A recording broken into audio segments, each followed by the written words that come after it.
by Prasanta Kumar Pradhan A meeting of the foreign ministers and representatives of 7 coastal countries of the Red Sea and the Gulf of Aden, Saudi Arabia, Yemen, Jordan, Egypt, Sudan, Djibouti and Somalia, was held in December 2018 in Riyadh.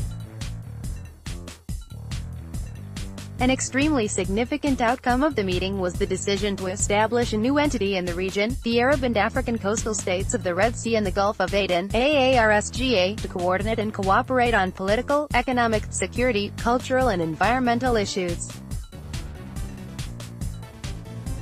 Concerns among the aforesaid countries bordering the Red Sea and Gulf of Aden regarding piracy and maritime security is nothing new.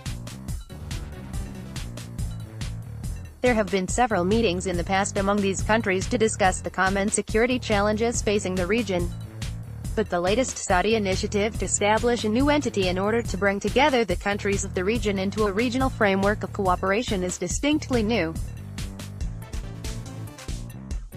At the end of the meeting, the then Saudi Foreign Minister Adel al-Jubeir stated that this initiative is part of the kingdom's efforts to protect its interests and those of its neighbors, and to create synergies between the various countries, and added that, the more cooperation and coordination that you have among the countries of this region, the less negative outside influence will be on this region. The meeting and Jubeir's statement are also reflective of the emergent security and strategic concerns of Saudi Arabia in the region. The region on the western side of the Red Sea and the Gulf of Aden is critically important for Saudi Arabia. In recent years, Riyadh has made conscious efforts to engage with the countries of this region.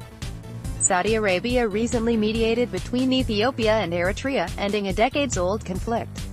It has good ties with Djibouti, where it is building a military base.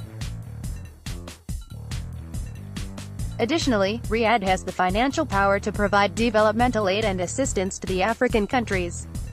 Saudi Arabia's outreach to the African side of the Red Sea and Gulf of Aden is driven by its desire for security in these waters, including safety of the sea lines of communications (SLOCs), in view of threat from piracy and terrorism.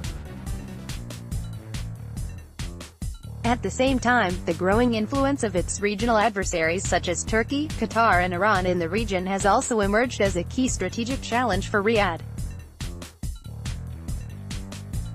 Given the strategic location of the region, Riyadh's engagement has not been proportionately resolute and extensive. Concerned about long strides taken by the rivals in the region, Saudi Arabia seems to have come up with the idea of establishing a new regional entity to protect and promote its national interests.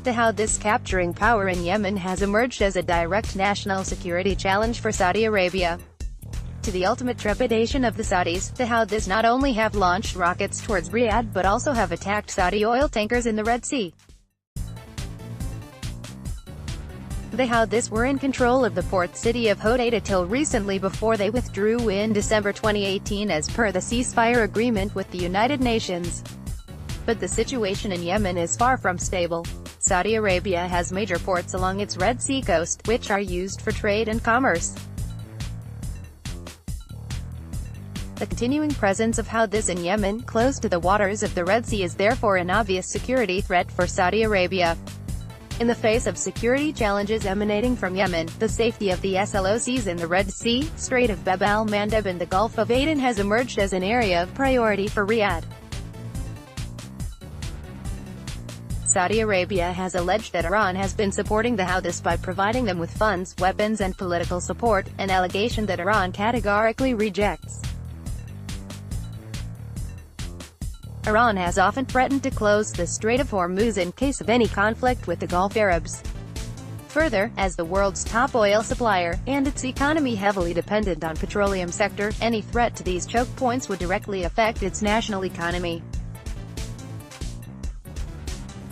Besides, and as stated earlier, a number of regional contenders of Saudi Arabia have stepped up their engagement with the countries in the region.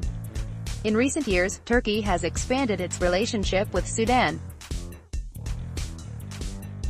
Turkish President Recep Tayyip Erdogan visited Sudan in 2017 and both countries have signed a number of agreements including on security, trade and investment. Importantly, as per an agreement, Turkey would be rebuilding the Sudanese port of Swakin on the Red Sea. Both countries have also conducted joint military exercises and Turkey also provides training to the Sudanese police officers. Also, in the Gulf of Aden, Turkey has a strong presence in Somalia with its largest overseas military base located in Mogadishu. Besides Turkey, Qatar is also strengthening ties with Sudan.